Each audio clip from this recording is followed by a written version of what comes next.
নাজমুন নাহার। নাজমুন নাহার, বয়স কত এখন? বয়স 35। 35 বছর বয়স। ঠিক আছে, শুরু করেন একেবারে ছোটবেলা থেকে, যেখান থেকে মনে আছে আপনার বলার মতো। আমার বাবা মারা যায় আমার 4 বছর বয়সে। আচ্ছা। আমরা 5 বোন, ভাই একজন। আচ্ছা, বাবা কি করতেন আপনার? আমার বাবা আসলে ওই যে জাহাজে চাকরি করতো। জাহাজে চাকরি করতো? জি জি জি। ওকে। কিন্তু মানে এত আমার দেশের বাইরে থাকতো এরকম? না না, দেশের বাইরে না, বাংলাদেশের সাগরের ভিতরে। হ্যাঁ। মানে জাহাজে থাকতো। ওকে। জাহাজে চাকরি করতো। ওই সময় আমার আব্বু যখন বাড়িতে আসে না, তখন ওর একটা জ্বর হয় 7 দিনের। ওকে। তো চিটাং নে, এটা আমার আম্মা বলছে, আমরা তো অনেক ছোট ছিলাম। তো চিটাংয়ে যখন নে, তখন 7 দিন পরে আমার আব্বু মারা যায় হাসপাতালে। এটা কি রোগ কিন্তু কেউ ধরতে পারে নাই। ওকে। তখন আমার দাদা দাদি চাচার ফ্যামিলি থেকে আলাদা আমার বাবা, মানে আমার চাচারাই সবাই ভিন্ন ভিন্ন হয়ে গেছে। তখন আমার নানার বাড়ির পাশে আমার আব্বু বাড়ি করছিল। তো ওখানে আমরা 5 বোন বড় হয়েছি। আমার ভাইয়াও ছোট ছিল, 5 বোনের বড়। মানে ওই সময় আমার ভাইয়ার বয়সটা ছিল মাত্র 13 বছর। আচ্ছা। তখন এই তো মা কি করতো, আর খালারা পয়সাওয়ালা ছিল, জামাইরা বিদেশ ছিল খালার গো। তো ওর গো মানে কাজকর্ম করতো, যাইতো আমার খালারা, আমরাও খালার গো বাড়িতে থাকতাম। এভাবে থাকতে থাকতে পড়ালেখা করে তো দরখাস্ত হিসাবে মানে কখনো টাকা দিতে পারতো না। মানে আমার আম্মা তো কোনো হেল্প নাই, মানে কোথাও থেকে যে 5 টাকা আইবো এরকম না। আচ্ছা। তো পরে বোন বড়টা বিয়ে দিল, মেজোটা বিয়ে দিল। আমার আম্মার কত হলো, মানে ছোট বয়সেও আমি বিয়ে দিই, যদি ওর বাবার মতন আমিও মারা যাই, এরকম তার মানে উদ্দেশ্য। যখন আমি ক্লাস 8-এ উঠি, তখনই মানে আমার জন্য বিয়ের জন্য আসতেছে। তো আমার বিয়ে দিয়ে দিছে। যে বিয়ে দিছে যে ওই সময় মানে আমার হাজব্যান্ডের কোনো চাকরি ছিল না। ও মাদ্রাসায় লেখাপড়া করছে, তখন কোনো চাকরি ছিল না। আমার 2001 সালে বিয়ে হয়। তো বিয়ের পরে আমি ক্লাস 9-এ 3 মাস ক্লাস করি। ক্লাস করার পরে মানে নানান ধরনের স্যারেরা, শিক্ষকেরা, হুজুরেরা মানে নানান কথা বলে। তো আমি একদিন চুরি করে স্কুল থেকে চলে আসি। চলে আসা মাদ্রাসা থেকে চলে আসি। চলে আসার পরে আমি আর যাই না।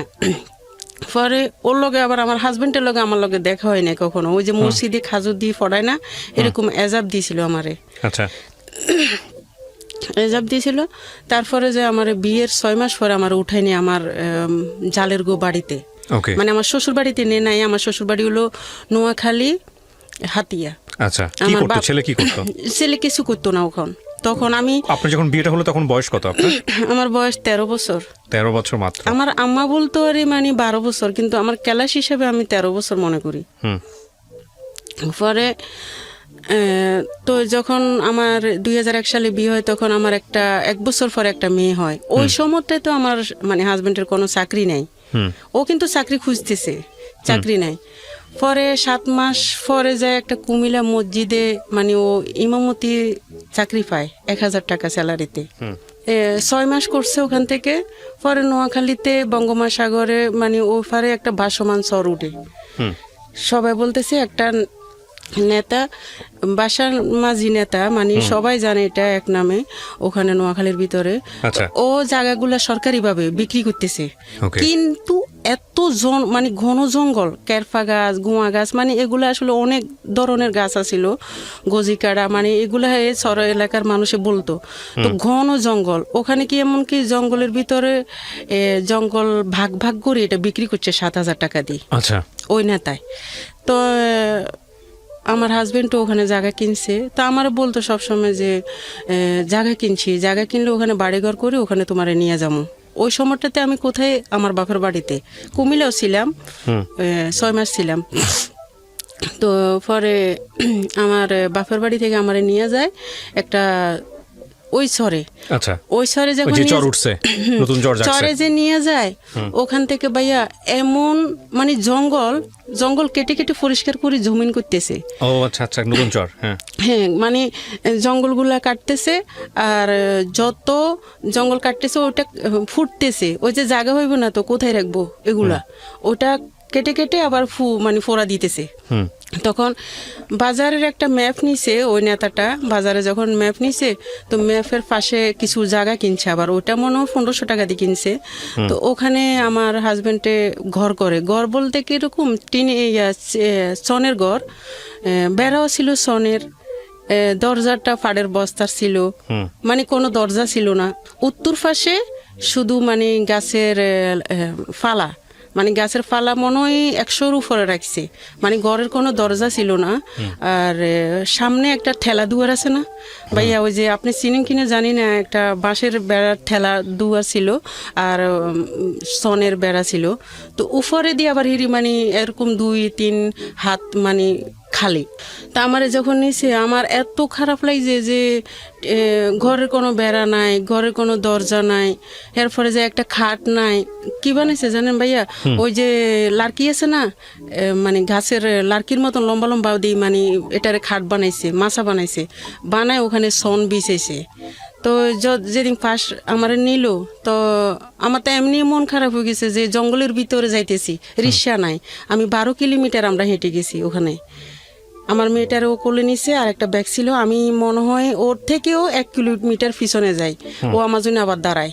এরকম করে গেছি, যাবার পর আমার ঘরটা দেখি একদম খারাপ লাগছে, মানে এত খারাপ লাগছে যে ভাইয়া এটা আসলে ঘর বলতে না, এটা মানে কিছুই নাই বলতে গেলে আসলে। না আপনার শ্বশুর বাড়িতে না, আমার শ্বশুর বাড়িতে আমি কিন্তু আসলে এই ঘরটা কি আপনার জন্য বানানো হয়েছে? হ্যাঁ, মানে আমার হাজবেন্ডে বানাইছে, মানে কিছুই নাই বলতে গেলে। না আমার আবার শ্বশুর। ওই জমিটা কি তখন আপনাদের নামে হয়েছে নাকি সরকারি জমি? সরকারি আবহাওয়া নাই তো, মানে ওগুলো সব খাস জমি।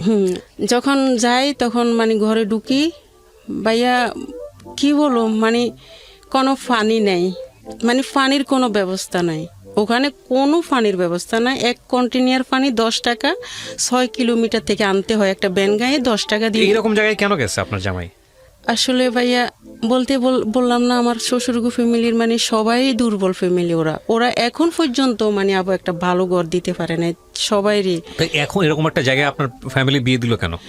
আসলে ওই যে বাবা নাই আরেকটা হলো মানে আমার হাজবেন্ডটা মানে মাদ্রাসায় লেখাপড়া করছে, হুজুর। আর আমার দিক থেকে আমি ছোটবেলা থেকে মানে কোনো পুরুষের সাথে কথা বলতাম না, সবসময় আমি আল্লাহরে ভয় করতাম। এই কারণে আমার মার কত হলো, যাক আমার মেয়েটারে আমি হুজুর জামাই যখন পাইছি বিয়ে দিব, এটাই মানে আমার এই আচ্ছা ঠিক আছে, সমস্যা নেই। তারপর তো গেলাম আর মানে একটা ফাতিল আর একটা কড়াই আর 2টা প্লেট, ওই যে আগের যুগে বলতো এটারে মানে কোর ফ্লেট কইতো। এটা আসলে বলতে কি সবাই চিনে কিনা জানি না, আমি দেখছি সাদা প্লেট, সাদা দোনোটাই। তো 2টা প্লেট আর একটা কড়াই আর একটা ফাতিলে মনে হয় 1 ফুট চালের ভাত পাকান যায়। তো আমি রইলাম এখানে, রাত্রেবেলা যখন রয়েছি ভাইয়া আমি ভাত পাকেছি, রাত্রে চুলো বসাইছি নিজে, ওই যে গর্ত করছি আর 3 সাইডে 3টা মাটির ইটা দিছি, দিবার পরে আমি ভাত পাকাইছি। কি ফাঁকামু, পরে বুটের ডাল আনি দিছে আমারে, একটা দোকান শুধু ওখানে, বাজারে শুধু একটা দোকান আছে আর কোনো দোকান নাই, মানে বাজার না, এটা তো শহর, মানে কোনো ফ্যামিলি বসবাস করে না। আছে ধরেন আমরা মনে হয় ওই সময়টাতে 6 ফ্যামিলি ছিলাম, কিন্তু একসাথে না, অনেক দূর। পরে আমি যখন বুটের ডাল আনছে আমার জন্য, আমি এটা ফাঁকাইছি ভাইয়া। জানেন বুটের ডাল ফাঁকাইতে আমার সারা জীবন মনে হয় আমি ভুলবো না কখনো, মনে হয় আমি 6 ঘন্টা ফাঁকাইছি, কিছুতে বুটের ডাল মানে মন যায় না, ওই যে লবণের এলাকা। ও মানে এটা এমন হচ্ছে যেটা সিদ্ধ হচ্ছে না আর কি। না তাহলে মন জানা বলতে আপনি কি বোঝাচ্ছেন? হ্যাঁ, সিদ্ধ হইতেছে না। এক্স্যাক্টলি, আমি তো সেটাই বলছি, আপনারা বলছেন মন জানা। মানে আমার পরে যায় সিদ্ধ হইতেছে না, তখন আমি কি করলাম, আমার হাত দিয়ে মানে এমন ভাবে করতেছি যে ডালে ফাঁকা তো নাই আমার কাছে, কিভাবে আমি হাত দিয়ে হ্যাঁ এরকম করে মন যাইতে চাইছি যে ঠান্ডা করি। তারপরে যায় আমি ভাত 1 ফুট ফাঁকাইলাম, ওই যে আমি যে ভাতের মাঠ গাড়লাম না ভাইয়া, ওই যে ফাতিলের ভিতরে মাঠগুলো রয়ে গেছে। তখন আমার স্বামী ওই জায়গায় আবার হেরে মসজিদে ইমামতি করতো, মানে 800 টাকা মাসে, 800 টাকা পাতো। তো ও নামাজ পড়তে গেছে, আমি কি করছি, আমার মেয়েটারে আমার মেয়ে 1 বছর বয়স ওই সময়, তা আমার মেয়েটারে নিয়ে আমি ওই যে বললাম না মাছা দিছে, মাছার উপরে ছন বিছাইছে, তো ওখানে আমি বসে রয়েছি। তো আচ্ছা।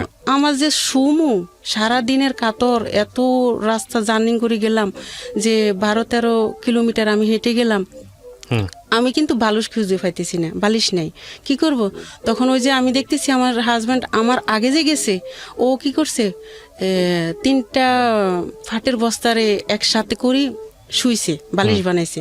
তা আমি ওটাতে শুইছি। শুবার পরে যায় কিছুক্ষণ, আধা ঘন্টা পরে আমার ওই যে ভাতের মাঠগুলা খাইতেছে, শব্দ হইতেছে। আমি উঠলাম, ওই যে দরজা তো নাই, আমি উঠলাম, দেখতেছি ভাইয়া শিয়াল, আচ্ছা।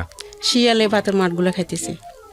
তখন আমি কি করুম, আমি কই যে কি আসলে কি জায়গায় আইলাম আমি, মানে আমার কিন্তু কান্দনও আসতেছে না, যে আমার আসলে বিন্দু বিন্দু মানে একবারও দুঃখ লাগে না যে আমি কোথায় এলাম, মানে আমি নিজের থেকে আমার তো খারাপ লাগে।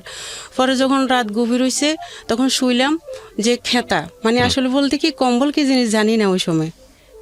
তো খেতা গায়ে দিছি ভাইয়া, জানেন কুয়াশা ফড়ি, মানে সব সনগুলা তো ভিজে ভিজে একদম পুরা গায়ের যে খেতাগুলো ওটাও ভিজে, শীতকাল ছিল। আচ্ছা।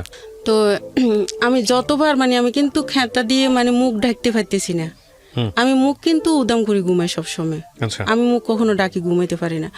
তখন আমার মানে জিহ্বা মুখ মানে সবগুলা ফাটি রয়েছে, মানে এত কষ্ট লাগে। ঠান্ডা। হ্যাঁ, ওই যে কুয়াশা পড়তেছে উপর জি।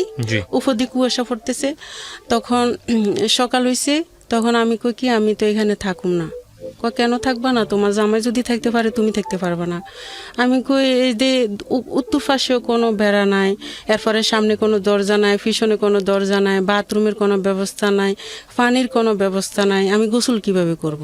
আমি বলতেছি সকালে, বাদের দিন সকালে এটা বলতেছি। পরে ও কইতেছে যে কি আমি তোমার বাথরুমের ব্যবস্থা করে দিতেছি। তো পরে ও বাথরুমের ব্যবস্থা করলো কি গর্ত করে মানে 2টা গাছ দিয়ে, আর আশেপাশে মানে চারোপাশে বেড়া একবারে দিয়েছে। বলা চলে যে জঙ্গল লাইফ। আপনাদের আশেপাশে বাড়িঘর ছিল? না, কিন্তু অনেক দূরে, আমি কিন্তু দেখতাম অনেক দূরে দূরে, কিন্তু যোগাযোগ নাই কারোর সাথে। ওখানে আপনারা চাষবাস করতেন? না, চাষবাস হয় নাই আবো, মানে কেবল চাষবাস- গেছেন? হ্যাঁ হ্যাঁ, নতুন শুরু। চর জাগছে, হ্যাঁ, এরকম হ্যাঁ, চরে কেবল হ্যাঁ, গেছেন? ওই হ্যাঁ। চরে কি ছিল? ওই চরে বলতে শুধু বলতে কি কেরফা গাছ, গোয়া গাছ, গজি কাঁটা, বড় কোনো গাছ কেকড়া- এখনো হয় নাই? না না, হইছে, এত বড় বড় মোটা মোটা মানে হইছে, ওটা কেটে মানে কাটতেছে আর জমিন দখল করতেছে। ও কাটতেছে আর জমি দখল করতেছে। ওই এটা কোথা থেকে যাচ্ছে? নদীর ভিতর থেকে না সমুদ্র থেকে? এটা আসলে কিন্তু ওই যে দক্ষিণ হাতিয়া একটা সাগর আছে, ওই সাগর থেকে সাগর থেকে বর্ষমান যাচ্ছে। সরু। আচ্ছা আচ্ছা আচ্ছা, হ্যাঁ, তারপর? পরে যাই তখন কি করলো, সকালবেলা যখন আমি এগুলা বললাম, তো পরে কয় পানির ব্যবস্থা হবে, গোসলের ব্যবস্থা, সব কিছু হবে, তুমি সমস্যা না থাকো এখানে। আমি কই কি এখানে যদি আমি থাকি তাইলে বেড়াও নাই, দরজাও নাই, রাত্রে শিয়াল আইছে, বাতের মাঠ খাইছে, আমি কিভাবে থাকি বলো? তো কি করবা, আমরা তো আর টাকা পয়সা না যে তোমার কোথাও রাখুম। তখন আসলে কিন্তু আমার তো বয়স কম না, ততটুকু আমি প্রতিবাদ করতে পারতাম না ওর সাথে, তো কিছু বলতাম না। তো পরে ভাইয়া ওই যে গাছের ফালাগুলা যে রাখছে না, ওখানে একটা বড় সাপ আছে। ওহো। এত বড় সাপ মানে বাসায় প্রকাশ করা যাব না, এমন বিশ্রী গন্ধ আসে। তখন আমি বারবার ওরে বলি যে মানে আমার হাজবেন্ডের বলি যে আসলে গরু তো নাই এখানে, গরুর মানে গোবরের গন্ধকা। আমি বারবার বলি গরু তো নাই এখানে, মানে গরুর গোবরের গন্ধকা, আমার তো খারাপ লাগে। বেড়া কি ছিল আপনাদের? বেড়াও কি সনের? সনের ছিল, হ্যাঁ। তো চালও ছনের, বেড়াও ছনের। সনের আপনি আর আপনার জামাই মিলে থাকতেন? হ্যাঁ। রাতের বেলা সন্ধ্যা নামলে কি হইতো? হ্যাঁ, ওই কুপি যে বাতি বললাম জ্বলতো? না খোয়াশা বা হ্যাঁ, কুপি বাতি জ্বলতো। হারিকেন জ্বালাই ভয় লাগতো না থাকতাম। আপনার? এখন লাগে, ওই সময় লাগে না। এখন আমি ঘুমাই না কখনো। বাজার কত দূর ছিল এখান থেকে? ভাজা ছিল না তো, একটা দোকান ছিল শুধু। ওইটাই তো বলতেছি আমি তো চিন্তা করতেছি, আপনি যখন বলতেছেন তখন আমার চোখের সামনে জিনিসগুলো ভেসে উঠতেছে। মনে হচ্ছে মানে একটা মানে দ্বীপান্তর, দ্বীপবাসী মানুষ যেরকম হয়, চারপাশে কিছু নাই, ওরকম। হ্যাঁ হ্যাঁ, এরকমই ছিলাম। আচ্ছা। সাপের ভিতরেই ছিলাম। তো সাপটা কি করলেন আপনারা তারপরে? পরে যাই ও কি করছে, সকালবেলা যখন এগুলা বলছি, 2 দিন পরে এটা বলছি আমি, পরে ও কি সবকিছু দেখবা কিন্তু ভয় পাইবা না আমারে কর। আচ্ছা। তো ও তো আমারে কিন্তু পাগলা মহিষ, আবার পাগলা মহিষ, পাগলা গরু, এরপরে যে বাঘ আছে যে আমার বলে নাই, এ বাগানে যে বাঘ আছে 2টা, একটা মারিয়া লেছে প্রশাসন লোকে গুলি করি, আর একটা বাঘ ছিল ওখানে। তো ও আসরের টাইমে ভাগে মানে এমনভাবে একটা শিক্ষা দিয়ে বলার বাহিরে, তখন আমি বলতাম যে কি এরকম শব্দ তো কখনো শুনি না, এরকম কি আওয়াজ? কয় ভয় পাইও না, এখানে একটা বাঘ আছে। তো কে বলে এটা? আমার হাজবেন্ডে। বাঘ? হ্যাঁ, Okay. সত্যি বাঘ ছিল ওখানে ভাইয়া, বলেন? বিশ্বাস করবেন? কেউ বিশ্বাস করবে না, 2টা ছিল।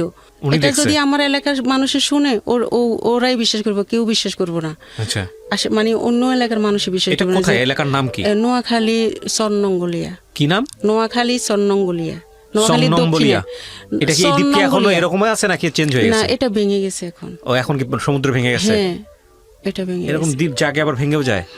ইন্টারেস্টিং তো, এগুলো আমাদের আসলে জানা নাই ভাইয়া তেমন। তো 2টা বাঘ ছিল। তো আমি যখন ডাক শুনছি, ও বলে না আমারে, বারবার আমি জিজ্ঞেস করতেছি, বলো এটা কি কুকুর?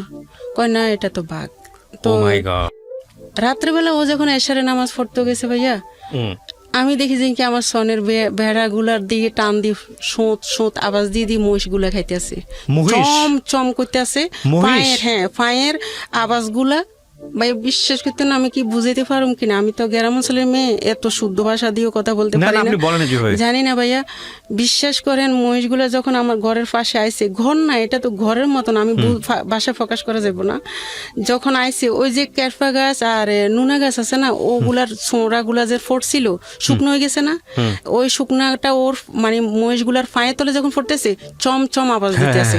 তখন আমি কি জানি কোত্থেকে কি আসলো? হ্যাঁ, আমার এত ভয় লাগে, আমার মেয়েটারে নিয়ে আমি বুকে রেখেছি। ও তখন মেয়ে হয়েছে আপনার? বয়স কত মেয়ের? 1 বছর আহা। ওই সময়। আমি যে আসলে কিন্তু কান্দুম বা জোরে স্বীকার করুম, ওইটাও শব্দ পাইতেছি আতঙ্ক ঢুকে গেছে। না, কেন না জানি। আমি যদি হা করি না ভাইয়া, বিশ্বাস করেন, 1 সেকেন্ডে মনে হয় 200-র উপরে মশা আমার মুখে ঢুকবো, এত মশা। ও এত মশা বাসায় প্রকাশ করা যাবে না, এত মশা। যখন মাগরিবের সময় তো ভাইয়া, মশার গানগুলা মানে রেকর্ড করা যেত, গুনগুন গান শব্দ শোনা যাইতেছে, এরকম গানের শব্দ, মানে মানে কিরকম। পরে যাই এশারে নামাজ পড়ছে, পড়ে বাজারে গেছে, দোকান থেকে আমার জন্য আলু আনছে, চাল 1 কেজি আনছে। তো আমি কি করলাম, আমি বললাম যে কি আসলে ফাঁসি দিয়ে কি এটা এরা। কয় তুমি দেখার দরকার নাই, তুমি ভয় পাইবা। আমি কি কয়, তুমি ওদেরকে জোড়াইও না, জোড়াইলে তোমার সমস্যা করবো, তুমি না বুঝি বসে থাকো। তো আমি বললাম যে কি এটা কি বলো? কয় মহিষ এটা। বন্য মহিষ? বন্য মহিষ, বাঘ, সাপ সবই আছে ওখানে? পরে যায় একদিন কি করলো আমার হাজব্যান্ডে, ও যে সন্না ভাইয়া জোয়ার উঠে ওখানে, অনেক প্রচুর জোয়ার উঠে। তখন ও রাত্রেবেলা আমাদের যে মেন যেটা জায়গা কিনছে, এক কানি, মানে ওটারে আসলে আপনারা কি বলেন জানি না, আমাদের এলাকায় কানি বলে। কানি, ঠিক আছে, হ্যাঁ, ওকে। কানি বলে। তো ওই জায়গায় বাগান সাফ করতেছে, আর ওই যে নদী চরের মানে একটা নালা বিলা থাকে না, চরের পানি টানি যায় যে, ওগুলোতে একটা জাল বসাইছে ও। তো রাত্রি 3টা বাজে ও জাল ধরাইতে আইছে, মানে মাছ নিতে আইছে। ও যখন আমার ঘর থেকে মনে হয় 1 কিলোর থেকেও কম হবে আসতেছে, বাজারে একটা পুকুর ছিল, পুকুরে কিন্তু মানে ফানি আছে, বর্ষাকালে ফানি থাকে। তো পরে যাই ওই সাপটা, ওই যে সাপ আমার গোপরে গন্ধ লাগে বলতেছি, ওই সাপটা যে বাচ্চা দিছে, বড় জাতি সাপ এটা। তো পরে ও ফানি দিয়ে এমনভাবে সাপটা আসতেছে, আমার হাজব্যান্ডকে দেখতেছে। তা আমারে ওখান থেকে ডাকতেছে যে আমি যে নিচে না নামি, মানে আমাদের ঘরের দিকে আসতেছে এমনভাবে, ওই যে রাত্রে আহার করছে, ওই মানে যে গাছের ফালাগুলো রাখছে, ওই ফালার ভিতরে থাকবো ওইখানে। পরে ও আমারে কইতেছে যে আমারে তুমি নিচে নামো না, নিচে নামলে সমস্যা আছে। তা আমি কি? পরে ও আমার বলতেছে আসলে চলাফেরা করতে একটু সাবধানে করিও, আমি মাছার নেজ দিয়ে দেখছি আমার ঘরে বড় সাপ ঢুকছে। তখন আমি কি করলাম, সকাল হয়েছে আর আমার মেয়েটারে নিয়ে ওই যে একটা খালা ছিল আমারে দেখতে, ফাঁস আইসি, আর ওর বাড়ি 2 কিলোমিটার দূরে। তো আমি জিজ্ঞেস করতে করতে মানে ওর বাড়িতে গিয়ে চলে গেছি, বাড়ি না, ও আমাদের মতনই সেম কাহিনী। তো ওদের বাড়িতে গেছি। তো পরে যায় আমার হাজব্যান্ডে বাসায় এসে দেখে আমার নাই, আমি নাই। তখন আমার সবাই জায়গায় খোঁজ করছে। তো মসজিদে আবার কি করলো, মাইকে বলল যে এরকম মানে আমার দেবর আসছে ওদিন। তা আমার দেবরে বলতেছে তোর বাবিরে খুঁজি পাইতেছি না, আজকে সকালে রাত্রে সাপের কথা বলছি আর এখন চলে গেছে ও। তো কই গেছে এটাও জানি না, জঙ্গলের ভিতরে রোডঘাট, মানে রোড তো নাই ভাইয়া, রোড তো নাই। আমি কখনো মানে এটা ভাষায় প্রকাশ করা যাব না, কোন দিকে যে হাঁটতেছে, মানে চিকন একটা দূর বাগানের ভিতরে আমরা ঢুকতেছি, মেন মানে ওই মার্কেট থেকে, মানে 12 কিলোমিটার হেঁটে যাওয়া লাগে এরকম সিস্টেম। বর্ষাকালে অনেক পানি, কোমর পর্যন্ত পানি। তো ওর খেয়াল কি কোমর পর্যন্ত পানি, ও তো পানিরে ভয় পায়। তো ও কিভাবে যাইলো? যাইবো না, কখনো যাইতে পারবো না এই জায়গা দিয়ে, এলোমেলোই যাব। তো মাইকে মানে বললো যে মসজিদের মাইকে যে ইমাম সাহেবের ওয়াইফকে পাওয়া যাচ্ছে না, আপনারা যদি কেউ পান। তো তখন আপনি কোথায়? তখন আপনি কোথায়? আমি কিন্তু ওই যে আরেক বাড়িতে চলে গেছি, ওরে আমি চিনি না তেমন। আচ্ছা, ওখানে মাইকিং করতেছে ইমাম সাহেবের ওয়াইফ কোথায়? মসজিদে, ওই যে মসজিদের মাইকে বলতেছে। ওই মসজিদে ছিল, হ্যাঁ। তারপর ও নিজে নিজে মাইকিং করতেছে, ইমাম সাহেবের ওয়াইফকে পাওয়া যাচ্ছে। তো পরে যাই ওই যে খালার কাছে গেছি না, ও খালা বলতেছে আসলে তুমি যে আইছো আমার তো বলো নাই এরকম এরকম কাহিনী, এই কাহিনীর কারণে তুমি আসতেছো এখানে। তো তুমি তো বলছো তোমার হাজবেন্ডের বলি আইছো। ও আবার বোনু মানে বোনের ছেলে বলতো এটা, মানে আমার হাজবেন্ডের। ওরে বললো না আমার বোনুতেরে তুমি কিভাবে আসলা, এটা তো খারাপ দেখা যায়, তুমি না বলি কেন আসলা? আমি খালা আমি একটা সাপ দেখছি ওখানে, আমি থাকুন না। কিন্তু হ্যাঁ ভাইয়া, আসলে কিন্তু সাপ না, মানে ঘরে যে মাটি ফেলাইছে না, ওই মাটিগুলো মানে পাথরের মতন, মানে উঁচা নিচা, এটা ঘরের মতো না, লবণ, শুধু লবণ। মাটিগুলোর মধ্যে মনে হয় ধরেন 1 ইঞ্চি লবণ 2 ইঞ্চি লবণ থাকে। পরে আমার বাসায় আনি দিল, আনা দিবার পরে যাই রইলাম। ভাইয়া সকালে যদি ভাত ফাঁকায় না, রাত্রে আর ভাত ফাঁকান যায় না চুলার ভিতরে, ওই যে ছাইগুলা লবণ হয়ে যায়, পানি ভিজে যায়। তখন আমার দেবর আইছে, আমার শ্বশুর আইছে পরের দিনে। তা আমার শ্বশুর আইছে, দেবর আইছে, ওদেরকে ভাত ফাঁকাইতে হলে আমাদের প্লেটের দরকার, ফাতিলের দরকার। তো আমাদের অতটুকু সমর্থন হয় যে আমরা ফাতিল বা প্লেট কিনার মতন। তো পরে যায় আমি 1 ফট করে 3 বারই ভাত ফাঁকাইছি, 3 ফট ভাত ফাঁকাইছি আমি, শুধু একবার করে 3 বারই আমি চুলায় বসাইছি। মানে ছোট ডেক ছিল, 1 ফটের ডেক ছিল ছোট। তো পরে একটা কড়াইতে আমি তরকারি ফাঁকাইছি। ও মানে ওদেরকে যখন ভাত দিছি ভাইয়া, আমার এত খিদা লাগছে যে কিভাবে যে খায়। আমি ঢাকনার ভিতরে ভাত খাইছি, ওই যে ভাতের ঢাকনা আছে না, ঢাকনার ভিতরে আমি ভাত খাইছি। মানে এত খিদা, ওরা গল্প করতে আছে, 2টা প্লেটে ভাত খেতেছে, আর আমার হাজবেন্ড আর আমি বসে রয়েছি। তো আমার হাজবেন্ড তো বা কি জানি না অতুন কিরকম খিদা লাগছে, আমার এত খিদা লাগছে। তখন আমি ওই যে বারিন্দায় বসে বসে চুলার সামনে কি করছি, ভাতের ঢাকনার ভিতরে ভাত নিয়ে আমি ভাত খাইছি। পরে যাই সাপ, এবার পরে যাই কইলো কি সাপ এটারে বাইর করতে হবে, সবাই মিলে মানে এটা পরামর্শ করতেছে। তখন দেখে যে কি সাপটা যখন একটা গাছের ফালা যখন তুলছে ভাইয়া, 21টা বাচ্চা আছে ওই সাপের। ওকে ওকে, 21টা বাচ্চা। তখন পরে যাই আমি যখন এইরকম করতে করতে ভাইয়া, আমার বড় বাসুর আইছে এখানে, আরেক মানে আমার বড় বাসুরে আবার জায়গা কিনছে এক কানে। তো জায়গা যখন কিনছে আমার বড় বাসুরে, তখন এই বাইরে মানে আমার হাজবেন্ডের সব দায়িত্ব দিছে যে বাগান সাফ করার দায়িত্ব তোমার, আর তুমি মানে লোক দিয়ে এটা বাগান সাফ করবা, জায়গা দখল করবা। তখন ও কি করলো, মানে আমার বড় বাসুরের একটা স্বপ্ন, সব পরিকল্পনা করবো এখানে বাড়িতে। ও কি করছে, কুমিল্লা থেকে একটা পুরান জমিন, যারা যারা জমিন আবদ্ধ করতেছে, এরা মানে জমিনে ছইবার জন্য, শ্বাস করবো না এটার জন্য একটা গাড়ি কিনছে। গাড়ি কিনে গাড়ি ফাটাইছে ওই ছড়ে। তা আমার হাজবেন্ড এটা দেখাশোনা করে, এটা কিন্তু আজকেও নষ্ট কালকেও নষ্ট। তা আমার বায়সুরের কাছে যখন বলে ভাইয়া এটা তো নষ্ট, কারো জমিন ছুঁইতে পারতেছে না, এখন কিভাবে করা যায়? কয় তুমি সবাই জমিন ছোঁয়াবা, কই সবাই থেকে টাকা নিয়ে গাড়ি ঠিক করো। তো একদিন কি করছে, ও বেয়ারিং না কি জানি গাড়ির মানে ফাঁস না কি বলছে, ও উপরে গেছে। এটা ওখানে ব্যবহার করতে পারি, মানে উপরে, মানে বাজার সদাই করতে যাইলে কইতো কি উপরে যাইতেছি। তো উপরে যখন যাইতো আমার ওই সময় কিন্তু ভাইয়া পুরা 2 দিনে চাইল নাই ঘরে, মানে কোনো চাইলই নাই ঘরে। তো আমার মনে হয় আমি 6 বেলায় খাই নাই।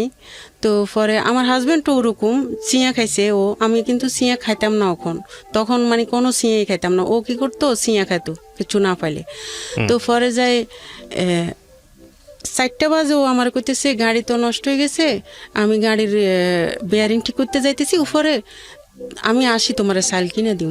তো ও গেছে, যাইবার পরে যায় ও আমার কইতেছে কি আমি আসার পরে তোমার চাল কিনা দিমু। ও কিন্তু আসে নাই ভাইয়া, ও রাত্রে রয়ে গেছে।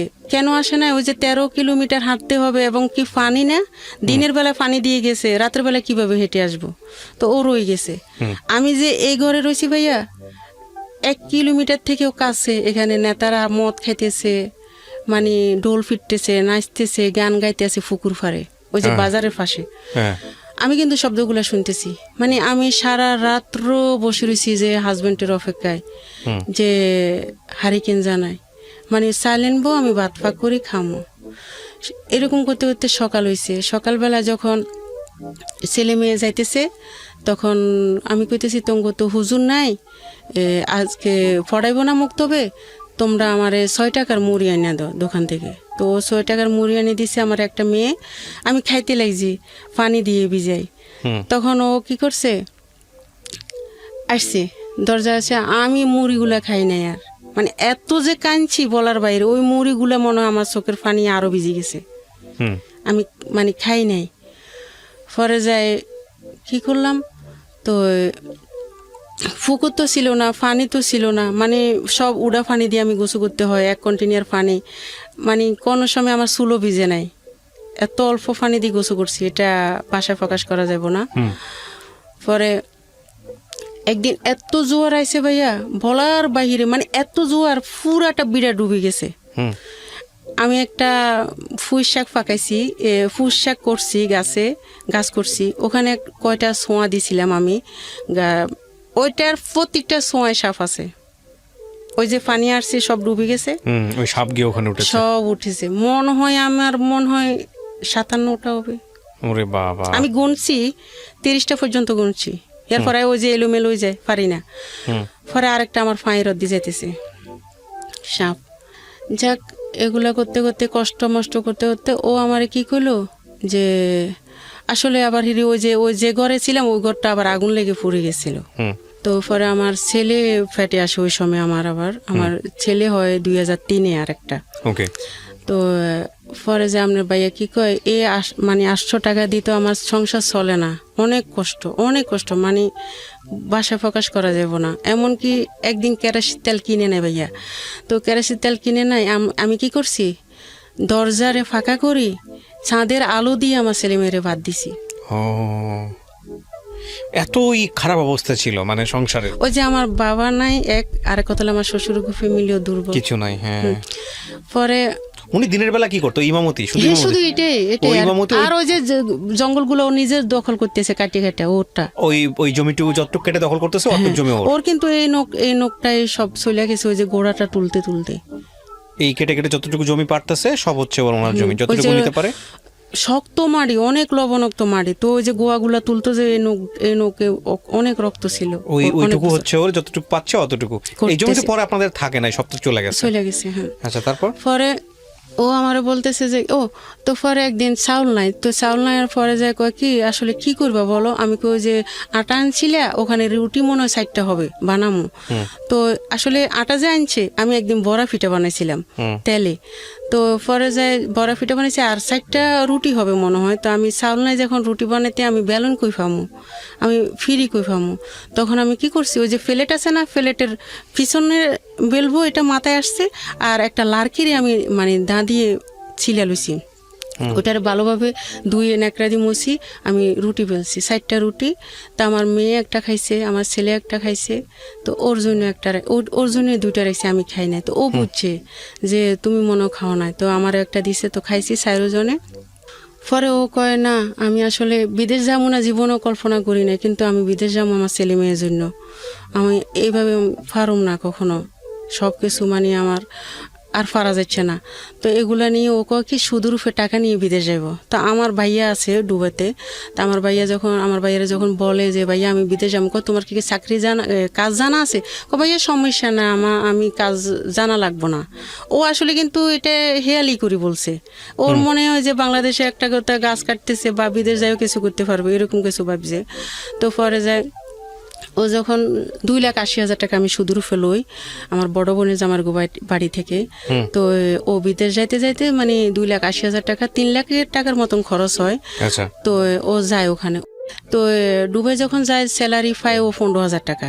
ওই যে ইটগুলা যে ধোয় রাজমিস্ত্রি কামে ওই কাজ হেল্পারি, পাইছে। হ্যাঁ, তো ওগুলা করতো। তো 15,000 টাকা পাইতো। তো ওই 15,000 টাকা তো ওর নিজের খানা খরচ আর আমার জন্য দিতে পারতো না। ও কি করতো, ওই সুদের টাকাটাই চালাইতে, শুধু সুদের টাকা দিতেছি মাসে মাসে যেগুলো আসতেছে ওগুলা।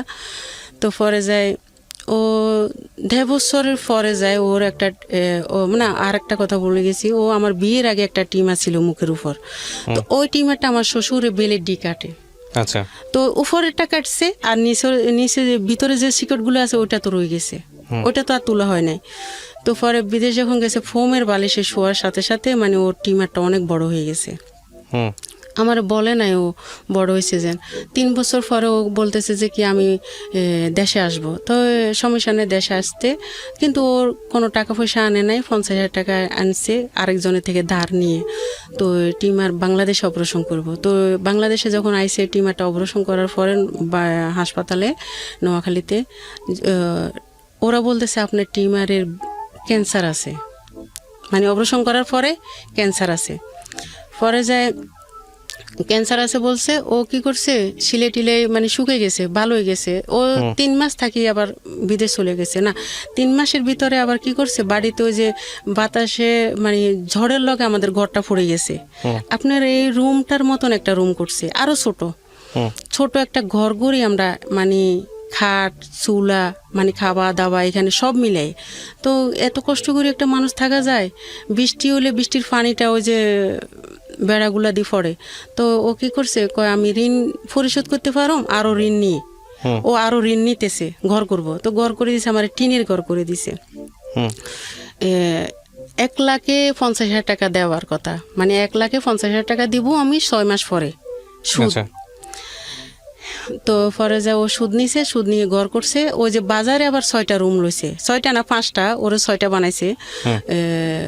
নিচে নিবার পরে এগুলা নিতেছে কিভাবে, ওই যে 6,000 টাকা 5,000 টাকা করি, এটা তো ধরেন সরকারি জায়গা।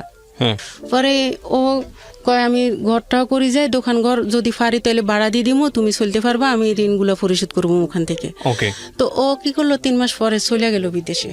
যাবার পরে ওখানে 1 মাস পরে ওর এখানে মানে ব্যথা করতেছে। ও যখন ওখানে হাসপাতালে যোগাযোগ করে, আপনার কেমোথেরাপির দরকার, এটা ক্যান্সার হয়ে গেছে আপনার। তখন আমার শ্বশুর শাশুড়ির লগে পরামর্শ করে, আমার লগে পরামর্শ করে। তা আমি বলি বিদেশে কেমোথেরাপি দিলে তো ভালো হইবা, সমস্যা কি? তো আমার শ্বশুরের আবার মানে না।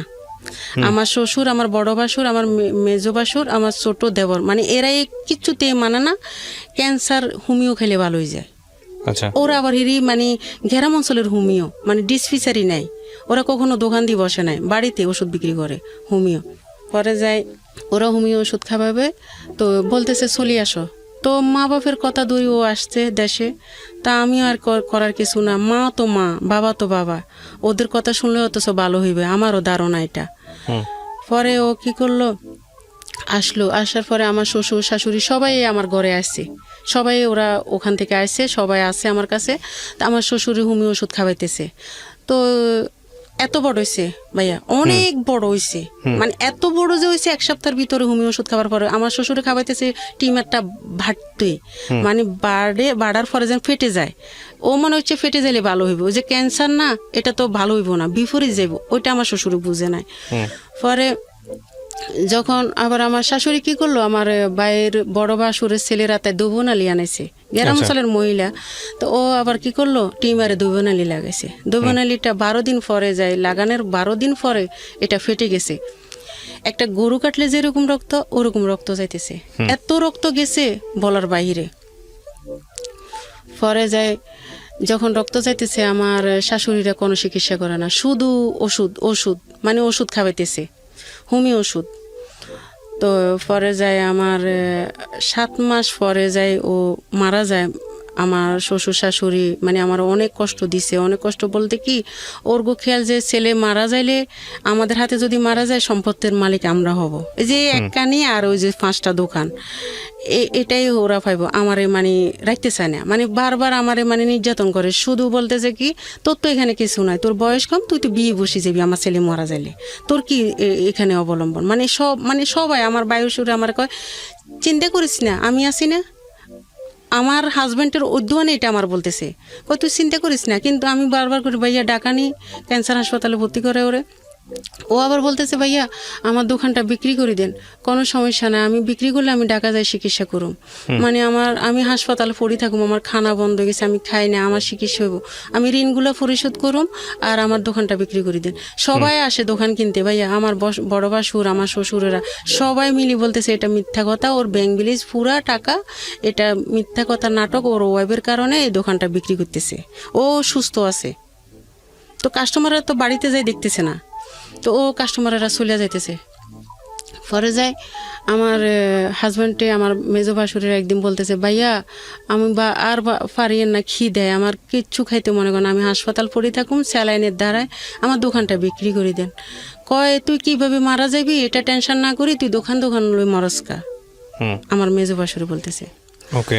পরে যায় ও এরা এগুলা নিয়ে আমার শাশুড়ির খেয়াল যে আমরা যতক্ষণ থাকুম অতক্ষণ তো বউটা এইখানে থাকবো, আমরা যখন চলে যাবো বউ তো চলে যাবো ভয়ে। ও এরকম হয়েছে ভাইয়া, মানে শুকাই ভয়ে, মানে সবাই ভয় করবো, আমি ভয় করি নাই ওরে। পরে যা আমি রইছি, ওরা চলে গেছে, সবাই আমার কাছে রাইকা চলে গেছে। চলে যাবার পরে মানে আমার হাজব্যান্ডটা আবার মনে মনে করছে যে আমার মা বাপে তো এর জায়গা দিব না কখনো, তো বাজার থেকে একটা লোক আইনা কাগজ করছে, স্ট্রং করছে, মানে জায়গা জমিন আমার ছেলের নামে আমার নামে করে দিয়ে যাবো, তো স্ট্রং করছে। তো ওটা তো কিন্তু সরকারিভাবে আমাদের কাছে মানে কাগজ যায় নাই, এটা একটা স্ট্রং। তো পরে ও 7 মাসের সময় 13 সালের 13 তারিখে জুলাই মাসে মারা যায়। আচ্ছা আচ্ছা আচ্ছা। মারা যাবার সাথে সাথে ও আবার কি করলো, মারা যায় যে ওই সময় ভাইয়া কেউ ছিল না, আমার পাশের একটা মহিলা ছিল আমার কাছে। আমি এত বেগে সিলকাই, মানে আমি অজ্ঞান হয়ে যাই, আমি নিজেও জানি না, আমার শ্বশুর নাই, আমার শাশুড়ি নাই, আমার মানে কেউ ছিল না। পরে যায় ও যখন 10টা বাজে মারা যায় না, 10:30 মারা যায় ও। তো পরে আমার বাসুরে কবর দিতে দে না, মসজিদের সামনে কবর, মানে গর্ত টর্ত সব কিছু রেডি, মাইকে বলতেছে ওর ওয়াইফ থেকে সিগনেচার আনেন তারপরে কবর দিবেন। আমার একটা প্রশ্ন হলো কি, আমার বায়ুরে মানে আমার বাসুরে তো দেওয়া উচিত ছিল কবর, কিন্তু ঋণালারা না দেওয়া উচিত ছিল না, ঋণালারা না খাট দড়ি রাখবো, যে কেন কবর দিবেন, আমাদের ঋণ কে দিব না। আমার বড় বাসুরে বলতেছে কবর দিবার দরকার না, এখন ওর ওয়াইফ থেকে সিগনেচার আনেন। তখন বড় বাসুর বলছে, হ্যাঁ মাইকের ভিতরে বলতেছে এখন কেউ কবর দিবেন না ওকে, ওর ওয়াইফ থেকে সিগনেচার আনেন, কে ঋণগুলো পরিশোধ করব। ওই সময়টা আমার ঋণগুলো হয়েছে 7,52,000 টাকা। ওটা আবার একটা ডায়েরিতে সমাজেরা লেখে, মানে আমার হাজবেন্ড থাকতে, ওই যে যারা ঋণ যদি আমি ঋণ না দিতে পারি, এটা একটা বৈরক মিল ছিল সমাজ সহ সবাই। তো পরে সমাজের কাছে একটা ডায়েরি থাকে, সমাজে আমার থেকে সিগনেচার নেয় যে আমি সিগনেচার দিছি যে সবাই আমার স্বামীরে মাফ করে দেন, আমি ঋণগুলো আমি পরিশোধ করুম। তো পরে কবর দে, তো ওই সমাজের কাছে ওই ডায়েরিটা থাকে যে 7 লাখ টাকা আমি ঋণ দিতে হবে, তো সুদের টাকা সব। তো পরে আমি দোকানটা বিক্রি করতে চাই, বিক্রি করি, আমার মানে কাস্টমার আসে আমার বাইরেরা দেনা বিক্রি করতে। পরে যে একটা কাস্টমার আইছে, এর ভিতরে আবার আমার হাজব্যান্ড অসুস্থ থাকার কালীনে মারা যাবার আগে একটা সৌদি আরব থেকে একটা লোক আইছিল ওই এলাকারে, আপনি কি দোকান বিক্রি করবেন? তো আমার হাজব্যান্ডে বলছে 15 লাখ টাকা হলে আমি বিক্রি করুম। তো পরে যায় আমার জিজ্ঞেস করছে, তো আমি বলছি যে কি আসলে আমার গার্জিয়ান আছে, মানে আমার বড় বাসুর আছে, মেজো বাসুর আছে, ওদেরকে জিজ্ঞেস করেন কততে ছাড়বো ওরা। তো ওরা কিন্তু সারা শব্দ বাজারে দেয় না এই লোকটারে, এরেও মানে ধোঁয়া দিছে। তো পরে যখন চলে গেছে, তো আমি খালি বলতেছি ও লোকটা আমার কাছে ফোন দে না কা, আমি তো দোকান বিক্রি করে এলাম। তো পরে ফোন দে না, ও যখন মারা গেছে 1 মাসের সময় ওই লোকটা ওর বাইরে ফাটাইছে। তখন ওরা মানে একটা ডেট দিছে কাগজ করব। তো কাগজ বলতে অ্যাস্টম করতে আমি একটা দোকানে যাই, তো আমার মেজো বাসুরে যখন কাগজটা করা হইতেছে তখন কাগজটা নিয়ে ছিঁড়ে ফেলেছে, একদম মানে টুকরো টুকরো করে আমার গায়ের উপর ছিঁড়ছে, যে আমার বাইরের জায়গায় তুই বিক্রি করতে পারবি না, এটা মানে তুই কিছু পাইবি না, তুই এখান থেকে চলে যা, আমার বাইরের জায়গা আমরাই পাবো। তখন আমি কি করলাম, ওই যে ওখানে একটা দারোগা আছে, মানে ক্যাম্প আছে, পুলিশ ক্যাম্প, দারোগার কাছে যখন যাই দারোগাকে বিক্রি করতে পারবেন না, মনে হয় দারোগারে ওরা টাকা খাওয়াইছে, বিক্রি করতে পারবেন না। তখন আমি দারোগার ফাঁসায় ধরি, মানে এত কান্দি ফাঁসায় ধরি, খালি কইছি স্যার আমার স্বামীর ঋণগুলো পরিশোধ করি, আমি আমার স্বামীর ঋণগুলো পরিশোধ করি, শুধু এটাই সুদের টাকা। আমি এটা মানে এত কান্দি, ওই সময় আমার ছেলের 6-7 বছর বয়স, তো ও আমার পাশে দাঁড়ায় রয়েছে। এমন কাঁদছি ভাইয়া, আমার বিশ্বাস করেন লাগে যে এখনো আমার 35 বছর আমি চোখে দেখি না, চোখে কিছু ছোট অক্ষর দেখি না। সকালবেলা আমি টাইমটাও মোবাইলে দেখি না। ওকে, দারোগার যখন ফাঁসায় ধরি তখন দারোগা আমার কয় এক অমুক জায়গায় যায় তুমি কাগজ করো, বিক্রি করো, সমস্যা নাই। তারপরে আমার শ্বশুরেরা আমার জন্য কোর্টে মামলা করে, আমি ওদের জায়গায় বিক্রি করছি। তা আমি কোর্ট থেকেও ভালো মানে আশ্বাস পাই, আমার কথাগুলো শুনি, ওরা আমারে রায় দেয় ভালো। তো একটা স্বামীর জন্য ঋণের পরিশোধ করার জন্য একটা জায়গা বিক্রি করছে, এটা তো স্বামীর জায়গায় বিক্রি করছে। ওখানেও আমার টাকা অনেক খরচ হয়, আমি দোকান বিক্রি করি মনে আমার 5 টাকাও আমার ছেলে মেয়েরে দিতে পারি নাই। পরে ওখান থেকে যখন আমি কোর্ট থেকে আসি, জিতে আসি, তখন ওরা ভোট অফিসে আবার ভোটক দেয়, আমার জন্য আবার নোটিশ পাঠায়। ভোট অফিসে আবার বসি, ভোট অফিসে ওরা আমার মিথ্যা কথা বলতেছে, আমার স্বামীর জন্য বলে ওরা 2 লাখ টাকা খরচ করছে, 3 লাখ টাকা খরচ করছে, 1.5 লাখ টাকা খরচ করছে, সবাই মিলে। পরে ওখানেও আমি আবার মানে আমার কথা গ্রামবাসী সবাই আমার পক্ষে ছিল, যে এখন পর্যন্ত মেয়েটা কখনো মিথ্যা কথা বলে নাই, শ্বশুর শাশুড়ির নামেও কোনো মিথ্যা কথা বলতেছে না। ওরা কিন্তু মানে আমার শ্বশুর শাশুড়ির প্রতি সাপোর্ট দেয় না, আমার প্রতি সাপোর্ট দিছে। ওখানেও মানে আমি জিতে গেছি সব মিলে। পরে আমার থাকতে দিব না বাড়িতে, মানে বাড়িতে থাকতে দিব না, নানান ধরনের রাত্রে ভয় বাক্কা নেতা মানে সন্ত্রাসী আমার কাছে ফোন দিয়ে, রাত্রে কি আসা যাব, ওই যে আমার বাইরেরা লাগাই দিছে। পরে আমি কি করলাম, তা আমি যখন আমার বাপের বাড়িতে চলিয়ে, বাপের বাড়িতে তো জায়গা নাই, ভাই একজন আছে, তো ওখানে আসি না, আমার মেজোফার বাসায় উঠি। আচ্ছা, মেজোফার বাসায় উঠি, আমার বাপের বাড়িতে আমি থাকতে পারি নাই, মানে ভাইয়ের বউ একজন, ভাই একজন, ওখানে ভাইয়ের বউ তেমন ভালো না। তো আমি যখন আমার মেজোফার বাসায় থাকি তখন আমার গলা ব্যথা, মানে ওটা আমার আবার ছোটবেলা থেকে গলা ব্যথা থাকতো। তখন আমি ডাক্তারের কাছে গেছি, যখন ডাক্তারের আপনার টনসিল অনেক বড় হয়ে গেছে, আপনার অপারেশন করা লাগবো। পরে আমার ভাইয়ারে বললাম, ভাইয়া আমার তো এমনি এমনি গলা ব্যথা, আমি খাইতে পারি না, সবসময় ব্যথা থাকে, গরমেও ব্যথা ঠান্ডায়ও ব্যথা, যেভাবে হোক আমি ডাক্তারের অপারেশন করাইতে চাই। তো ভাইয়া কইছে ঠিক আছে যাইস আমার লগে। তো আমি বলছি কোন সময় যাবেন ভাইয়া, কয় শুক্রবারে যাবো। তো ও কি করলো, শুক্রবারে যাই নাই, কয় শনিবারে যাবো। পরে আমি বারটাত ফাঁকাইছি, শুক্রবারের মতন আমি বোরগা টোরগা গায়ে দিয়ে 2টা বাজে ফোন দিছি, ভাইয়া আপনি যাবেন না ডাক্তার কাছে? আমি তো ডাক্তার কাছে চলে আইছি। ভাইয়া এত কাঁদছি আমি বিশ্বাস করতেন না, একে একে আমার কান্দো নাই সবসময়, আমি কখনো মানুষের সামনে কাঁদতে পারি না, আমার একে একে অনেক কান্দি। পরে যায় এমনকি আমি বিশ্বাস করেন ভাইয়া, আমি আমার মেয়ের একদিন কি করছি, অন্য দিয়ে মারিয়ে লেতে লেগেছিলাম। কেন? আমি পাইছি না, আমার এই মেয়েটারে কার কাছে রাখি যাবো, আমার এত কষ্ট। তখন আপনার একটা ছেলে একটা মেয়ে এখনো। পরে যায় আমি কি করছি, আমার ভাইয়া যখন এটা বলছে, আমি কই না, আমি কিভাবে চলি, আমি নকশি কাতা বানাই কেউ যদি আমার বানাইতে দেয় তা আমি ওগুলো বানাই আমার ফ্যামিলিটা চালাই। একটা খেতা বানাইতে 3 মাস লাগে, তা আমার দেয় 600 টাকা। ওটা কি হয়? আমি কারোর থেকে হেল্প পাই না, কেউ আমার দেয় না, আমার এতিম 2টা তখন সন্তান। কি ধার দেনাটা আছে না শেষ হয়ে গেছে? আছে 2 লাখ টাকা। ওকে, তারপর পরে কেউ যে আমার ছেলেটার ঈদ আনন্দে, মানে কোনো দিন এখন পর্যন্ত আমার একটা ছেলে একটা মেয়ে কখনো ঈদের নতুন জামা গায়ে দিয়ে নেই ভাইয়া, বিশ্বাস করেন ভাইয়া। আমি তো দিতে পারি নাই, আমার ছোট থেকে বাবা মা মারা গেছে।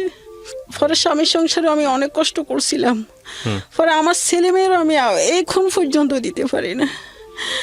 পরে আমার ছেলে মেয়ে যখন এবার পরে কি করলাম, আমার ভাইয়া যখন আমার ডাক্তার কাছে নিয়ে নাই, তা আমার আবার ওই যে জায়গা কিনছিল, যে ওই লোকটা আমার বিয়ে করতে বলছিল, ওর আবার ওয়াইফ আছে, ওর 2টা মেয়ে আছে। তো ওরা আমি কইছি যে আমার যদি বিয়ে না হতো, আমার ছেলে মেয়ে কোথায় থেকে হয়েছে, আমার বিয়ে একটাই, তো আমি ওরে নিষেধ করছি। পরে ভাইয়া আমার ভাইয়ার এই তরফটাতে মানে আমার ডাক্তার কাছে নেন, আমার বোনেরা নেয় না, কেউ আমার নেয় না। তখন আমি নিজে থেকে ওর কাছে ফোন দিছি, হ্যাঁ আমি তোমার বিয়ে বসুন তোমার কাছে। পরে আমার বড় বোন, আমার ছোট বোন সবাই রাজি হয়ে আমার বিয়ে দিল। ওর 2টা মেয়ে আছে, তো ওরও বউ আবার ছাড়াছাড়ি হয়ে গেছে, এখন যোগাযোগ আছে মনে হয়। মেয়ে 2টার লগে কথা বলে সবসময়। তো ওর যখন বিয়ে হয় আমার, তখন আমার বাসায় একটা রাখে, আরেকটা বাসায় নিয়ে যায়। ওর কিন্তু চাকরি নাই, আবার মানে ওর চাকরি নাই, মানে আমি যার কাছে যাই সে সবসময় মানে কষ্ট পায় মনে হয়। আমি আমার নিজেরই দোষ দিব নাকি অন্যজনের দোষ দিব আমি কিছু বুঝতে পারি না। তো পরে যায় আমার স্বামী যখন চাকরি নেয় আমার একটা বাসায় নেয় 3,000 টাকার রুমে, এই অত থেকে 10,000 টাকা 5,000 টাকা নিয়ে আমরা খাইতেছি। পরে যাই ও যখন বিয়ে বসলাম তখন ও আমার একটা রুমে নিয়ে রাখে আমার ছেলে মেয়েরে নিয়ে। তো পরে যায় 3,000 টাকার রুম, তো রুম ভাড়া দিতে পারতেছি না, 6 মাসের রুম ভাড়া জমে গেছে। তো ওখানে ও মানে চাইলেনলে ডাইলেনতে পারে না, মানে এই অবস্থা। মানে একদিন কি বাদ নাই, পাশের বাসার একটা মহিলা আমারে বাদ দিছে, 4 জনের সবাইরে মানে বাদ দিছে যে খান, এত অল্প অল্প বাদ দিছে, মানে ভাইয়া অনেক খিদা লাগতেছে, লাগে অনেকটা খাইতে পারো। পরে যায় 3 দিনে চাউল ছিল না, একদিন 6 দিন চাল ছিল না ভাইয়া ঘরে। পরে এক জোড়া কানের দুধ ছিল আমার মেয়ের, ওটারে বান্দা দিয়ে আমি চাইল আনছি ঘরে, খাইলাম যেমন তেমন সব কিছু মিলাই। ওর আবার ঢাকা চাকরি হয় কিছুদিন পরে, চাকরি হবার পরে যায় ও ঢাকা আসে, তো আমারও ঢাকা আনে আমার ছেলে মেয়েরে নিয়ে। এই ভাইয়া নির্যাতন পরে, মানে আমারে তরকারি মরিচ হইলে আমারে মারে। একদিন তরকারি মরিচ হয়েছে যখন, তখন ও আমারে কইল কি তরকারি লবণ মরিচ হয়েছে কে বেশি, তো আমি কি হয়েছে সমস্যা কি, কয় আচ্ছা মরিচ খাইতে মনে চাইছে, তো আমার গায়ে আধা কেজি মরিচ ডাইলা দিছে। ও ডাইলা দিছে। পরে আমি সারা রাত ভাইয়া কাঁদছি, ও আমার একবারও দেখে নাই। আমার ছেলে মেয়ে শুধু আমার পাশে ছিল। আমার মেয়েটা তো কিছু বলতে পারে না, আবার আমার ছেলে যা পারে। তো পরে যে ভাইয়া বিশ্বাস করেন, এ আমারে মানে ঠুনকা, মানে যে কোনো কথায় আমার মারে সব সময়। হ্যাঁ, আমি যখন রুমে যাই না, কয় এখন রুমে আইসো কা, তা আমি কয় আমার রুমে আসুম না, কয় আমার কথা বলা শেষ হইলে তারপরে তুমি আসবা। ও ফোনে কারোর সাথে কথা বললে আমার যাইতে দে না। তো ও দরজা লক করে দিয়ে ও একা একা ঘুমায়, আমার মানে আর আমার ছেলে মেয়ের লগে ঘুমাই আমি। তো এইভাবে করতে করতে ওর সাথে এখন আমার ছেলে মেয়েরে আমি ফালাইতেও পারুম না। ও কত হলো তুমি তোমার ছেলে মেয়ের ফালাই দাও, তোমার ছেলে মেয়েরে আমি খাওয়াইতে পারব না, আমার দরকার নাই, আমি পারবো না খাওয়াইতে, কিন্তু আমি নকশি গাঁথা বানাই, যে বানাইতে দে আমার ছেলে মেয়ের খরচ। পরে আমার ছেলের যখন স্কুলে ভর্তি করাইছি ভাইয়া, তখন বাধ্যতামূলক 8-এর কোচিংয়ের টাকা নেই 600 টাকা, আর 350 টাকা মাসের বেতন। তো আমি হেড স্যারের লগে মনে হয় 1 ঘন্টা কাঁদছি, স্যার এটা মাফ করেন, কোচিংয়ের টাকা আমি দিতে পারব না। আমার ছেলেরে যদি কোচিং করাইতে পারতাম তাহলে তো আমি ছেলেরে কোচিং করাইতাম, আমি না করেছি শুধু টাকা না দিবার জন্য, আমি তো টাকা দিতে পারব না। আমি এত কাঁদছি বলার বাইরে ভাইয়া। স্যারের সামনে তখন গেট বার হইতে আমার ছেলে কইতেছে, মা চোখের পানির কোনো মূল্য নাই, কখনো কারো কাছে বলবেন না আমার বাবা মারা গেছে। আমার চোখের সামনে আপনি ধারোগার ফাঁসায় দড়ি কাঁদছেন, চোখের পানির কোনো মূল্য আছে মা? আমার কইতেছে যে 21,000 টাকা দারোগায় নিয়েছে আপনার থেকে, আবার স্যারে আপনার থেকে 7,000 টাকা নিতেছে, আপনার কোনো চোখের পানির মূল্য আছে? কখনো আর কোনো জায়গায় বলবেন না যে আমার বাবা নাই, সবাই বলবেন আমার বাবা আছে। পরে আমার ছেলেরে পড়াইতে মানে অনেক কষ্ট হইতেছে পড়াইতে। আমি নকশি খাতা বানাই, নকশি খাতা কোনো সময় বিক্রি করতে বলতে যেটা দাম মানে 1,000 টাকা, ওরা আমার 800 টাকা দেয়। তা আমি টাকার জন্য পারি না। ওরে আমার হাজব্যান্ডের বলি, এখন বর্তমানে যে হাজব্যান্ড আছে ওরে বলি আমার 3,000 টাকা দাও, আমি 3,000 টাকার কাপড় আনে বিক্রি করি, আমার ছেলে মেয়ের খরচ চালামু। ও আসলে দিব বলে, কিন্তু ও আমার প্রশ্ন করে আমি কি তোমার দিতাম না কইছি? আমি তো তোমার বলতেছি দিমু কখন, ওই সময়টা কখনো হয় নাই। আবার পরে মেয়েরে আবার বিয়ে দিছি, ও আমারে কয় কি আমি তোমার ছেলে মেয়ে খাওয়াইতে পারবো না। আমার খেয়াল কি ও আমার খোঁটা দিব না আর আমার মেয়েটা বিয়ে দিলে। এক জায়গায় যখন বিয়ে দিছিলাম ভাইয়া, তো ওরা 6 দিনের পরে ও ছেলেটা তালাক দিয়ে দিছে মেয়েটাকে। মেয়েটা কত বছর বয়সে বিয়ে দিয়েছেন? 13 বছর বয়সে। কেন 13 বছর বয়সে বিয়ে ভাই দিলেন? ওই যে বললাম না আমি নির্যাতন হইতেছি আমার ছেলে মেয়ের, এই কারণে মানে আমি চাইছিলাম আমার মেয়েটা যখন আরেক ঘরে যাইবো তখন আমারে আর কিছু কইব না, আমার ছেলে শুধু। পরে যায় ওই 6 দিনের মাথায় ওরা তালাক দিয়ে দিছে ছেলেটা। পরে আমি আবার কি করছি, 1 বছর পরে আবার আমার মেয়ের বিয়ে দিছি। ছেলের মা বাবা নাই, ছেলে কিন্তু সব কিছু আমি বলছি। আমার মেয়ে কারোর সাথে কথা বলে না, যদি বেশি কথা বলে ও রুমে ঢুকে থাকে, মানে কারোর কফিয়ত দেওয়া লাগবে, কথা বলা লাগবে, আসলে তো জানে না কথা বলতে, ও তো কথা বলতেই পারে না, একই কথা বারবার বলে। তো প্রতিবন্ধীর মতন আর একটু লং করে হাঁটে। তো যে চাকরি দিমু ওই চাকরিটা মানে আপনি যদি ওরিজিন আলু খাজুর বা মুড়ি যদি দেন না, 3টার নাম একটা বলতে পারবো, আর 2টা ও স্মরণে হারাইছে। ওটা বলতে পারে না। এগুলা আম্মু, এগুলা এগুলা এগুলার নাম বল কি। এখন পর্যন্ত ওর 20 বছর বয়স, ও খেজুর বলতে পারে না, সরণে আড়ায়, কিন্তু বলছে। মানে একটু প্রতিবন্ধী বলতে যেটা বোঝায়, একটু হ্যাঁ, মেন্টালি। এই মেয়েটা নিয়ে আমি অনেক কষ্টতে আছি শুধু। তারপর পরে যাই আমি যখন বিয়ে দিছি, আবার বিয়ে দিছি, ও এখন বলতেছে আমি প্রতিবন্ধী মেয়ে এলে ঘর করুম না, ছেলে হয়েছে একটা, আচ্ছা আমি প্রতিবন্ধী মেয়ে এলে ঘর করুম না। পরে যাই ভাইয়া বিশ্বাস করেন, একদিন অন্যা দিয়ে ফেঁসায় মারিয়ে লাইতেছি। আপনার যে- মেয়েকে? আল্লাহ, আমি মারতেছি যেন, কেন জানেন ভাইয়া? আপনি মারতেছিলেন কেন? আমার মানে যে সংসারে আছি এখন বর্তমানে, ও আমার মেয়ে ছেলের জন্য আমার অনেক বকে। পরে যে আমি ওদের কোনো মানে খরচ জামা পোশাক দিতে পারি না। ছেলেও আমার সাথে পড়ালেখার খরচের জন্য যে স্কুলে যাইলে আমার জুতা নিয়ে স্যারেরা হাসাহাসি করে, ক্লাসমেটেরা হাসাহাসি করে, আমার জুতা কিনে দেন না, ড্রেস কিনে দেন না। তো মেয়েও আমার তেল দেন, সাবান দেন, এগুলো নিয়ে আমার সংসার করতে পারিস না। 2টা বিয়ে দিয়েছিলাম, তুই কেন সংসার করতে পারিস ও না? আরেকটা বিয়ে দিয়েছেন, তারপরেও সংসার হয় না ওখানে? না, ও প্রতিবন্ধী মেয়ে এলো সংসার করবো না, শেষেরটাই বলছে। আচ্ছা আচ্ছা। পরে আমি কি করছি, খাটের উপরে ফালাই অন্য দিয়ে ফেঁসে একদম মানে জিল ফাটায় বাইরে গেছে আমার মেয়ের। পরে যাই যখন চিল্লাইছে, মানে আর কিছুক্ষণ লইলে যাইতো গো, তখন ভাই আমি সহ্য করতে পারি না। আমার মনটা অনেক নরম ছিল, নরম থাকে অনেক, মানে এগুলো সহ্য করতে পারি না। কিন্তু আমি অনেক আঘাতে আমি মেয়েরে মারছি। কি কারণে জানেন? আগে দিয়ে মেয়েরে মারবো, আমি মারবো, আমি মেয়েরে কার কাছে রেখে যাবো? আমার মেয়ে তো কারো কাছে কখনো কিছু বলতে পারবো না, যে ভুলে যায় না, মা তো সব কিছু বুঝে। পরে আমি যখন আমার মেয়ের যখন এখন আমার মানে একটা ছেলে হয়েছে ওর, এখন ছেলেরও সব কিছু আমি দিতে হয়, মেয়েরও দিতে হয়, আমার ছেলেটারও দিতে হয়। আমার ছেলে আজকে 8 মাস চাকরি, প্রতিটা জায়গায় চাকরির জন্য খোঁজ করে, কিন্তু চাকরি দিবে 1 তারিখে। সব 1 তারিখে আমরা আশা বসে রয়েছি, এখন পর্যন্ত 1 তারিখে। কালকে 1 তারিখ গেছে, ওই 1 তারিখেও আমার ছেলে গার্মেজে গেছে, কইছে কি অফারটা ছাড়া নিব না, হেল্পারও নিব না। পরে আমিও গেছি এক জায়গায়, পরে যাই ভাইয়া আমি কিন্তু চাকরি করতে পারবো না কখনো, যে আমার হাড়ের ক্ষয় আছে, আমি অনেকক্ষণ দাঁড়াইতে পারি না, অনেকক্ষণ শুইতেও পারি না, অনেকক্ষণ বসতেও পারি না। 5 মিনিট দাঁড়াই থাকলে 5 মিনিট বসে থাকতে হয়, এভাবে। তা আমার ছেলের জন্য গেছিলাম, যাই কো ভাইয়া ছেলে হেল্পার নিব, কই না না অফারটা নিব। তা আমি অফারটা এখন যদি ওরা সিলে শিখাতে যাই 2000 টাকা লাগবো, আমি 2000 টাকা কই পাই? আমি আজকে এখানে আসব, আমি কালকে টাকা সারা রাত খুঁজছি সবার কাছে ফোন দিয়ে, গাড়ি ভাড়া। আপনার এখানে মনে হয় 3-4 বারই আইসি আজকে থেকে, আমি প্রতিদিন টাকা মানুষের থেকে দাঁড় করিয়ে আনতে হয়েছে। আমার ঘর ভাড়া মনে হয় 3 মাসে জমছে। আমি ইয়ার আগে ছিলাম এক জায়গায়, মানে 1 সালা ট্রেনের ঘর করে 4 মাস ছিলাম এক জায়গায়। মানে আমার হাজব্যান্ড বর্তমানে যেটা আছে এর চাকরি চলে যায়, তো নভেম্বর মাসে 20 সালের নভেম্বর মাসে যখন চাকরি চলে যায়, বাড়িওয়ালারা আমাদেরকে বাইর করে দিছে, আপনারা ঘর ভাড়া দিতে পারবেন না, আপনারা বাইরে যান। তো কই যাবো? নদী তো বাড়িঘর ভেঙে গেছে, কিছুই নেই, মানে কিছুই নেই। পরে কই যাবো? তো আমার হাজব্যান্ডে বলে, তো আমার বাড়িতে আমি চলে যাবো, তুমি কি করবা তোমার সন্তানদের নিয়ে? কই যাবো? তুমি যেভাবে ঢাকা দেখো, কোনো জায়গা আছে কিনা, আমরা ঘর করে থাকুন প্রয়োজনে। কত পয়সালা মানুষ আছে বুঝি, কত জনে বিল্ডিং করি, ছাদ করে রেখেছে, ওই ছাদের নিচে যদি আমাদেরকে জায়গা দেয়, আমি প্রয়োজনে থাকবো, আমি কই যাবো? আমার তো বাড়িঘর নাই, নদী ভেঙে গেছে।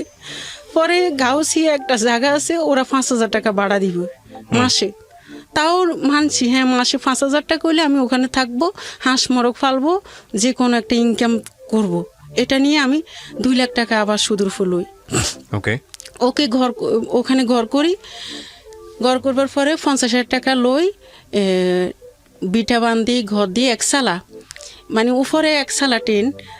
যেদিন ভাইয়া জানুয়ারির 2 তারিখে আমি যাই ওখানে, ভাইয়া উপরে টেন আছে, চারপাশে কোনো টেন নেই। শীত, এমন শীত জানুয়ারির 1 তারিখে, এই 21 সালে এত শীত ভাইয়া, কুয়াশা পড়তেছে।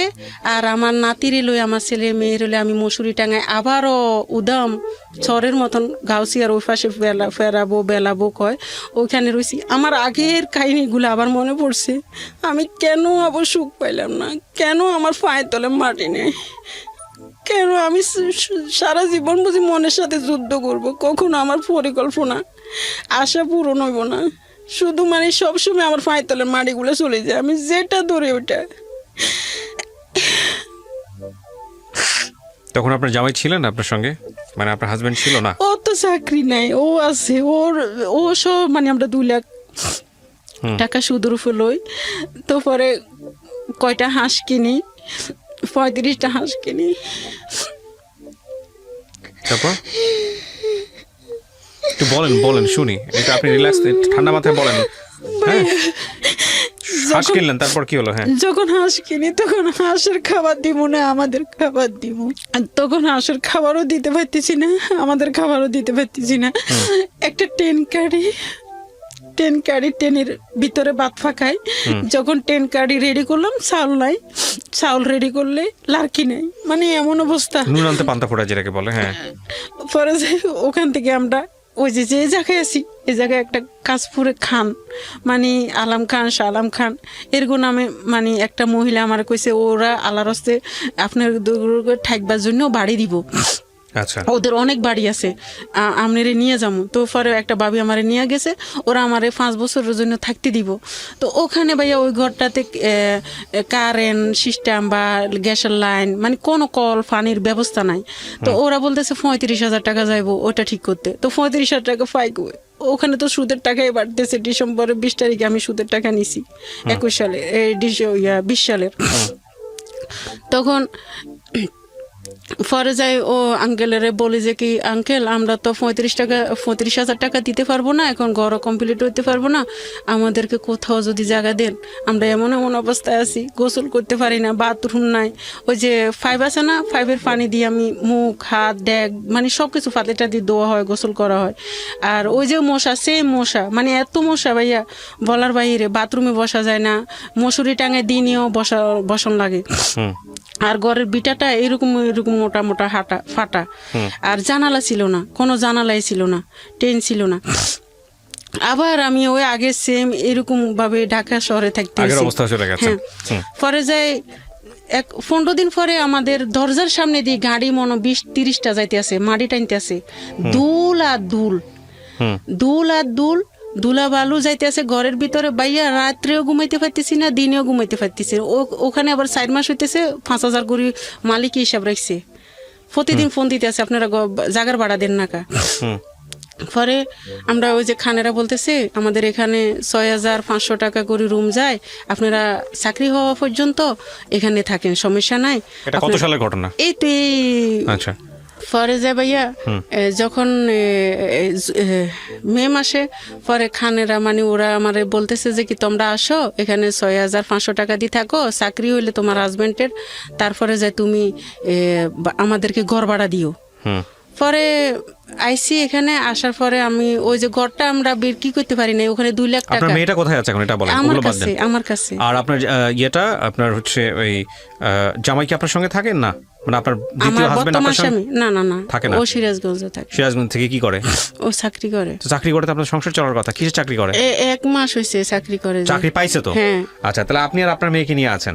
আপনার ছেলেটা কোথায়? আমার ছেলে আমার কাছে আছে, ও 8 মাস ধরে চাকরি খুঁজতেছে, চাকরি পাইতেছে না। বয়স কত ওর? 18 বছর। এই গল্পটা আপনি কেন বললেন আজকে রেডিওতে লাখ লাখ মানুষের কাছে? আসলে যে আমি 2বারই বিয়ে দিছি আমার মেয়েটারে, আর আমিও এটা। আর একটা কথা হলো যে নদী বাড়ি ভেঙে গেছে, যে ওই সময়টাতে কিন্তু যখন নদী আসতেছে ওই সময় আমি জায়গাটা বিক্রি করা উচিত ছিল, ওইটা আমার ভুল। আরেকটা হলো আমি ফার্স্ট মেয়ের বিয়ে দিছি, ওরাও প্রতিবন্ধী বলে ছেলেটা তালাক দিয়ে দিছে, পরের বিয়েটা আমি না দেওয়া উচিত। ছেলেকে আগে বলেন নাই যে আমার আগেরটা কিন্তু জানে নাই, পরেরটারে আমি সব বলছি। আমার মেয়ে পড়ালেখা করাইছি, ও আমারও বানান্তি জানে না, মানে আপনার মুখে মুখে বলবো, পরে আপনি রিফ্রে বলবেন, ও বলে যাইব সবকিছু। আচ্ছা, এটাই তো। পরে এখন আমরা এই বাসায় আছি। এখন ধরেন না কি বলুম যে আমার হাজবেন্ডের চাকরি করে, এখন ঋণের টাকাগুলো পরিশোধ করেন। ও তো আগের ফ্যামিলি আছে, ওর মেয়ে আছে 2জন। নাজমুন নাহার আজকে যে গল্পটা এখানে বললো, এই গল্পটা বাংলাদেশের অনেক নাজমুন নাহারের চিত্র। তারা স্বামী সংসারকে কেন্দ্র করে নিজের জীবনে যে যুদ্ধ করে চলে, সেই যুদ্ধে শুধুমাত্র অর্থকেন্দ্রিক স্বাধীনতার মুখ দেখার জন্য তাদের পুরো জীবনটা চলে যায়। আপনারা বলতে পারেন যে আজকের এই গল্প থেকে আমরা কি শিখলাম? আজকের এই গল্প থেকে আসলে সেই অর্থে শেখার মতো কিছুই নাই। কিন্তু যদি বলেন যে একটা সরল জীবনের যুদ্ধ গল্প, তাহলে বিষয়টা আসলে এরকমই।